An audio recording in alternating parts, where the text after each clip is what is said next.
चलो, good morning students, how are you? I hope you will be fine. आज हम लोग डिस्कस करेंगे that is new topic that is known as photo electric effect. Photo electric effect की बात करेंगे। तो फोटो इलेक्ट्रिक इफेक्ट की अगर हम बात करते हैं तो it was first of all it was observe by H Hertz, Heinrich Hertz in 1887, but later on it is fully explained by Albert Einstein in 1905। हम इसकी अगर बात करते हैं कि photo electric effect, photo electric effect, photo electric effect की अगर हम बात करते हैं बेटा तो ये दो टर्म से बना। फोटो इलेक्ट्रिक की बात करते हैं it is made up of two terms, one is known as photo and this known as electric. तो इलेक्ट्रिक का जो टर्म है ये आया कहाँ से? फोटो का टर्म मतलब फोटॉन। फोटो की अगर हम बात करते हैं तो photon means light energy particles, these are the light energy particles. Photon, we know that light energy travel in the form of quanta as well as photon. तो this is the light energy particles, light energy particle. तो light energy particle. Electricity के term की बात आती है तो सबसे पहले कौन आएगा बेटा? That is your electron. Electron आ जाएगा। Flow of electron is current. Electron का यानी कि इलेक्ट्रिक से मीन्स इलेक्ट्रॉन, यानी हमें यहाँ पे क्या मिलना है कि लाइट एनर्जी से हमें क्या जनरेट करना है? Electrical energy. Electrical energy, electrical energy कैसे जनरेट होगी? How we can convert light energy into electrical energy, electrical energy.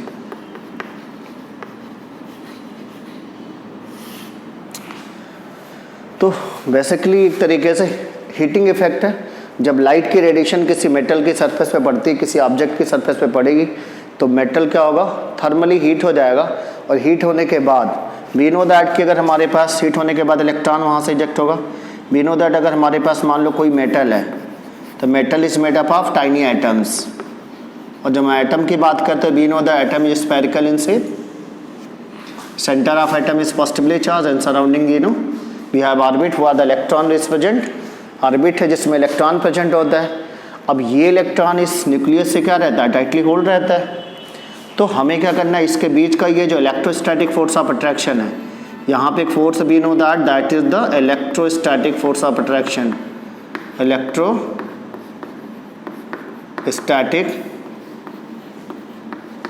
Force of attraction, electrostatic force of attraction है। हमें इसको ब्रेक डाउन करना है। तो जब इसकी सरफेस पे कोई रेडिएशन डालेंगे तो जब रेडिएशन डालेंगे तो उसके पास इतनी सफिशिएंट एनर्जी होनी चाहिए कि इस फोर्स को क्या करे? ब्रेक डाउन करे।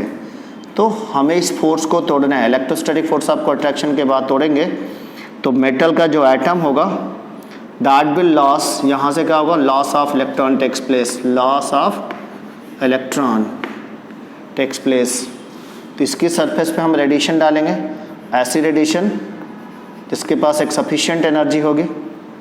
तो अगर ये रेडिएशन आ रही है तो रेडिएशन के पास एनर्जी रहेगा तो ये इसके सरफेस पे जाकर टकराएगा और न्यूक्लियस और इलेक्ट्रॉन के बीच में जो फोर्स होगा उसको क्या करेगा? ब्रेक करेगा। Finally ejection of electron takes place. तो this event is known as photo electric effect. इसके विषय में डिटेल में जो डिस्कशन किया था दैट इज अल्बर्ट आइंस्टीन। कैसे उन्होंने एक्सपेरिमेंट किया हम उसके विषय में डिस्कस करने चल रहे हैं। तो डायग्रामेटिकली अगर हम देखते हैं कि हाउ ही हैज़ डिस्कस, तो लेट अस चेक इट।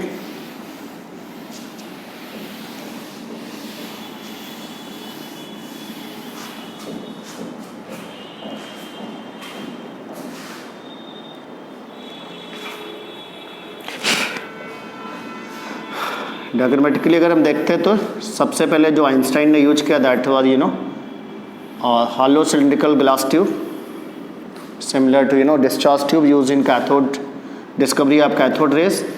यहाँ पर उन्होंने एक मेटल की प्लेट लगा दी और ये जो बेसिकली मेटल की प्लेट थी मोर रिएक्टिव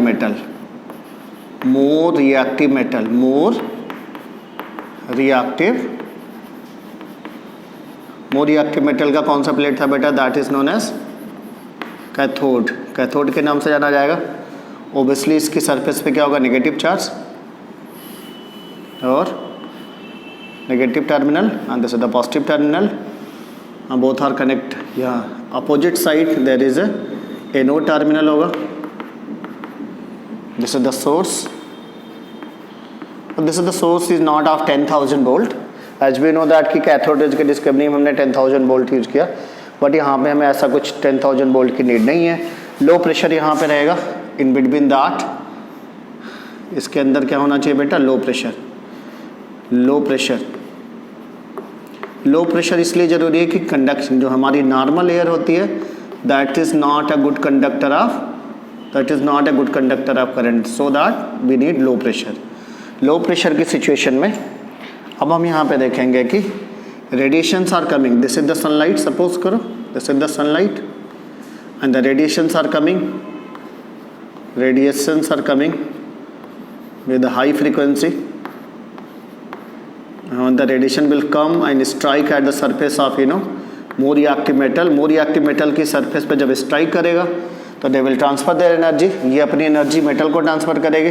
अब मेटल बेसिकली यहाँ पे जो है वो कौन सी मेटल है बेटा? दैट में भी रुबिडियम मेटल हो सकता है, सीजियम मेटल हो सकता है, may be potassium metal, like this जिनकी आयनाइजेशन एंथैल्पी बहुत ही कम होती है. थोड़ी सी भी एनर्जी देने से they can easily eject the electron. जैसे ही रेडिएशन आके यहाँ पे पड़ती है, ejection of electron takes place और इलेक्ट्रॉन इजेक्ट होकर के नेगेटिव टर्मिनल से पॉजिटिव टर्मिनल की तरफ जाना शुरू करते हैं. और अगर आपको यहाँ पे वोल्टामीटर होगा तो वहाँ पे आपको ये रीडिंग मिलना शुरू हो जाएगी. डिफ्लेक्शन आएगा कि इलेक्ट्रिसिटी का प्रोडक्शन हो गया.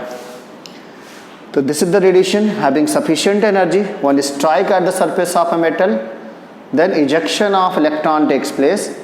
इजेक्शन ऑफ जो इलेक्ट्रॉन है तो this electron is named as photoelectron. हम इस इलेक्ट्रॉन को फोटो इलेक्ट्रॉन के नाम से जानते हैं क्योंकि ये लाइट एनर्जी की हेल्प से निकल रहा है. This is known as photo electron.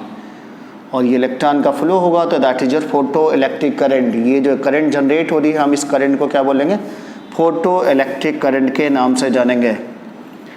तो one radiation having sufficient frequency strike at the surface of a metal, then ejection of photoelectron takes place. This phenomena is known as photoelectric effect.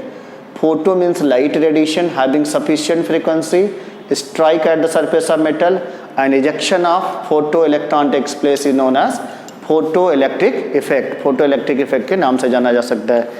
अब हम इसको बेटा देखेंगे normal metal के term में देखते हैं. मेटल की सरफेस पे इवेंट कैसा होता होगा? तो मेटल की सरफेस पर अगर हम इस इवेंट को देखते हैं तो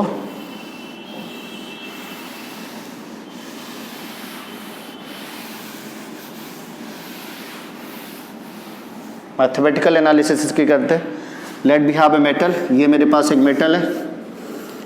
तो बेटा ये मेटल होगा तो metal is made up of tiny item. यहाँ पे सेंटर में न्यूक्लियस होगा, यहाँ पे इसका इलेक्ट्रॉन है. तो मेटल से इलेक्ट्रॉन को निकालने के लिए जो एनर्जी की नीड होती है that is your ionisation energy. और यहाँ से हमारे पास रेडिएशंस आ रही हैं. तो these radiations are going to be strike at the surface of metal. Metal की सरफेस पे स्ट्राइक करेगा, अपर सरफेस पे कोलाइड करेगी. तो this is the radiation having sufficient frequency. It is known as frequency of incident radiation. Incident radiation की frequency अगर sufficient है, incident radiation, this is the metal block target जिसकी surface पे radiation जाके strike करेगी.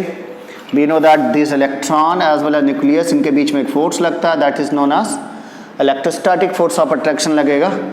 यहाँ पे इलेक्ट्रॉन को इजेक्ट करने के लिए एक मिनिमम एनर्जी की नीड होती है. मिनिमम जब ये रेडिएशन आकर के इसके सरफेस पे टकराएगी तो it will do some work, यहाँ पे कुछ काम करेगी. That work is known as work function. When the radiation strike at the surface of metal, it must do some work. उस वर्क को हम क्या बोलते हैं? Work function. That is denoted by W0. इसको W0 से. इस वर्क को करने के लिए एक मिनिमम एनर्जी की नीड होती है. वर्क फंक्शन की अगर हम बात करते हैं तो इस वर्क को करने के लिए एक मिनिमम एनर्जी नीड होती है. We need a minimum energy to do this work. किसी भी काम को करने के लिए एक मिनिमम एनर्जी की नीड होती है. तो the minimum energy required to do this work is known as threshold energy, is known as minimum energy needed for ejection of electron, that is known as, उसको हम E0 से show करते हैं बेटा, किससे शो करेंगे? E0 से, and that is also known as threshold energy, उसको हम थ्रेशोल्ड एनर्जी के नाम से भी जानते हैं, थ्रेशोल्ड एनर्जी। यहाँ पे इंसिडेंट रेडिएशन का फ्रीक्वेंसी न्यू है, तो यहाँ पे हम क्या निकाल सकते हैं? इसकी टोटल एनर्जी। तो टोटल एनर्जी जो होगा that is according to Planck quantum theory हम निकाल सकते हैं। We know that E is equal to H nu, E is equal to H nu. ये हमारे पास total energy of incident radiation है। This is the maximum energy of incident radiation which is going to strike at the surface of metal. Total energy will be consumed first in two way, first for ejection of electron from the metal up to metal surface। यहाँ पे जब ये इसके surface पे radiation टकराएगी तो अपनी energy जो इसका कंज्यूम होगा, पहला जो काम होता है कि ejection of electron from the metal up to metal surface. उसके बाद अगर एनर्जी सफिशिएंट बचती है, मान लो हमारे पास यहाँ पे जो टोटल एनर्जी है, यहाँ पे जो टोटल एनर्जी सपोज करो बेटा कितना है? 100 जूल है। ऐसे में 100 जूल में से सपोज करो इस काम को करने के लिए मान लो कि थ्रेशोल्ड एनर्जी कितनी हमारे पास है? मान लो कितना? 90 जूल। ऐसे में जो बची हुई 10 जूल एनर्जी होगी that will be gone with the electron, वो इलेक्ट्रॉन के साथ जाएगी एज ए काइनेटिक एनर्जी। तो kinetic energy of photo electron, kinetic energy of photo electron like this, kinetic energy of photo electron के form में जाएगी। तो हम एनर्जी कंजर्वेशन के टर्म में देख सकते हैं, जो हमारे पास जो टोटल एनर्जी है that is consumed in two way, one as a work function and there is a kinetic energy of photo electron. Total energy consumed in two way, one as a work function. Work function का क्या मतलब हुआ? Amount of energy required for removal of electron, ejection of electron from the metal up to metal surface. Metal के अंदर से उसको surface पे लाके बैठा देगा। और अगर यहाँ सभी एनर्जी हमारी एक्सेस में हुई है, हम देख सकते हैं यहाँ पे जो टोटल एनर्जी 100 जूल है, और इस काम को करने के लिए we need only 90 joule. It means 10 joule energy हमारी यहाँ बचने वाली है। That 10 joule energy will go with as a, that will be as a kinetic energy. Kinetic energy के फॉर्म में 10 जूल एनर्जी जाएगी। तो we can write here you know threshold energy का अगर हमें कैलकुलेशन करना है तो हम यहाँ लिख सकते हैं ई नॉट जो होगा बेटा वो क्या होगा? एच डॉट न्यू नॉट, जहाँ पे न्यू नॉट क्या होगा? That is your threshold frequency. Threshold energy के लिए एक ऑप्टिमम फ्रीक्वेंसी की नीड होती है। न्यू नॉट को हम लोग क्या बोलते हैं? Threshold frequency. क्या बोलेंगे बेटा? Threshold frequency, threshold frequency, threshold frequency. Now mathematical operation जब हम करेंगे तो हम बोलेंगे total energy consumed in two way, one as a work function and there is a kinetic energy, one as a work function and there is a kinetic energy. तो अगर हम overall देखते हैं तो हमारे पास जो टोटल एनर्जी है, टोटल एनर्जी हमारे पास दो तरीके से यूज हो रही है। टोटल एनर्जी की अगर हम बात करते हैं तो हम लिख सकते हैं कि total energy consumed in two way, one as a work function अंदर एज ए काइनेटिक एनर्जी। आप यहाँ देख सकते हो कि टोटल एनर्जी की अगर हम बात करते हैं तो टोटल एनर्जी हमारे पास as a work function plus kinetic energy हो जाएगा। अब work function plus kinetic energy, तो वर्क फंक्शन के लिए जो मिनिमम एनर्जी की नीड होगी that is known as E0 और plus kinetic energy. Kinetic energy अगर निकालना है तो यहाँ पे अगर हम बात करते E इक्वल टू क्या होता है बेटा? H डॉट न्यू, और E0 क्या होगा? H डॉट न्यू नॉट या nu zero plus kinetic energy. Kinetic energy अगर हमें निकालना है तो kinetic energy of photo electron will be equal to, इसको रीअरेंज कर दो, H in bracket nu minus nu naught, क्योंकि H कॉमन ले लेंगे, H यहाँ पे भी H इसमें भी है, इसको रीअरेंज करेंगे तो nu minus nu naught. This is the formula to find out the kinetic energy.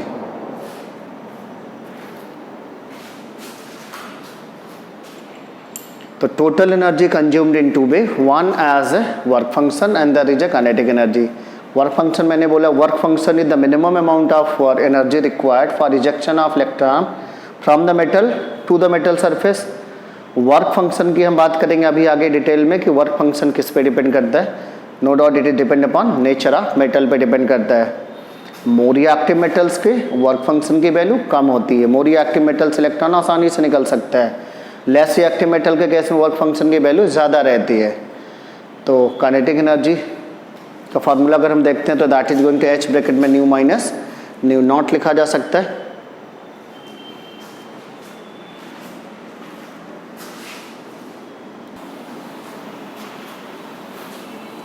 Now we will discuss that what are the observation of photoelectric effect। हम ऑब्जर्वेशन की बात अगर करते हैं तो सबसे पहला जो ऑब्जर्वेशन है, what is the first observation? Observation है कि मान लो हमारे पास ये मेटल की सरफेस पे, this is the surface of metal, this is the surface of metal. Metal की सरफेस पे रेडिएशन आके टकराएगी जिसकी फ्रीक्वेंसी क्या थी, न्यू थी। यहाँ पे टकराने के बाद और ये जो हमारे पास मेटल की सरफेस है इसका नो डाउट इसका वर्क फंक्शन कितना था, W0। और अगर हम इसके लिए बात करते हैं कि इसमें एनर्जी कितना लगेगा तो H डॉट न्यू जीरो। तो जहाँ न्यू जीरो क्या होगा, थ्रेशोल्ड फ्रीक्वेंसी है।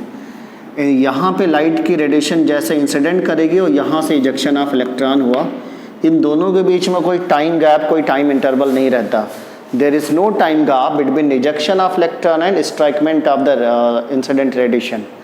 As soon as the radiation is going to be strike at the surface of metal, at the same time ejection of photoelectron takes place. There is no time gap between strikement of the incident radiation and ejection of electron. Incident radiation के गिरने और ejection of electron के बीच में कोई time gap नहीं होता। तो this is the first observation we can write. There is no time gap. No time gap between, कहाँ की बात करें बेटा, between ejection of electron, between strikement of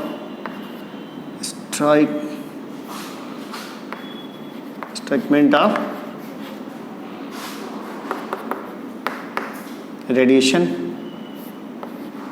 incident radiation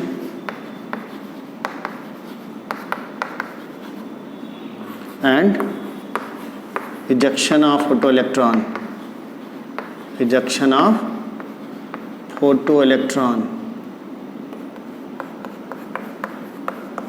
in दोनों के बीच में कोई भी टाइम गैप नहीं होता। तो there is no time gap between strikement of incident radiation and ejection of photoelectron. This is the first observation we had seen here. Second अगर हम ये बात करते हैं कि ये जो रेडिएशन जो यहाँ पे निकल रही है उसकी काइनेटिक एनर्जी किस पे डिपेंड करेगी। तो काइनेटिक एनर्जी की बात करेंगे तो हमने पीछे देखा कि काइनेटिक एनर्जी का जो फार्मूला था वो क्या था बेटा, H ब्रैकेट में न्यू माइनस न्यू नॉट। तो kinetic energy of photo electron की अगर हम बात करते हैं तो कहीं ना कहीं किस पे डिपेंड करेगा, ये फ्रीक्वेंसी पे डिपेंडेंट है। तो depend upon frequency. Kinetic energy की बात करते हैं तो kinetic energy of the photo electron depend upon frequency of radiation. Frequency पे डिपेंडेंट है क्योंकि इस फार्मूले में हमें फ्रीक्वेंसी मिल रहा है, इंसिडेंट रेडिएशन की वेवलेंथ मिल सकती है और हमें इंटेंसिटी की नहीं बात कर रहे हैं हम लोग। तो kinetic energy depend upon frequency of radiation. Kinetic energy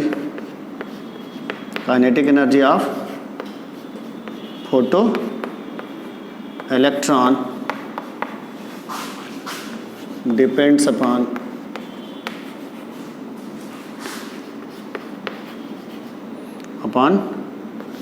frequency of radiation, frequency of incident radiation, radiation की फ्रीक्वेंसी पे डिपेंड करेगा। But number of photo electrons कितने आएंगे ये किस पे डिपेंड करेगा। यहाँ फ्रीक्वेंसी की बात आपको समझ में आ रही होगी। आपके पास बहुत सारे कलर हैं, अल्ट्रा वायलेट रेडिएशन है, बिबग्योर की अगर हम बात करते हैं BIB, then G, Y, OR like this, you know. इन सारे कलर की बात करते हैं तो कहीं ना कहीं फ्रीक्वेंसी हमारी इधर की तरफ बढ़ रही होगी, फ्रीक्वेंसी का बढ़ता हुआ क्रम है। ऐसे में अगर आपसे कोई बोलता है तो कमरे में अगर हम मान लो अल्ट्रावायलेट रेडिएशन की बल्ब लगा देते हैं तो उस केस में kinetic energy of photo electron ज़्यादा होगा। वायलेट है, इंडिगो है, ब्लू है, ग्रीन है, येलो है, ऑरेंज और रेड।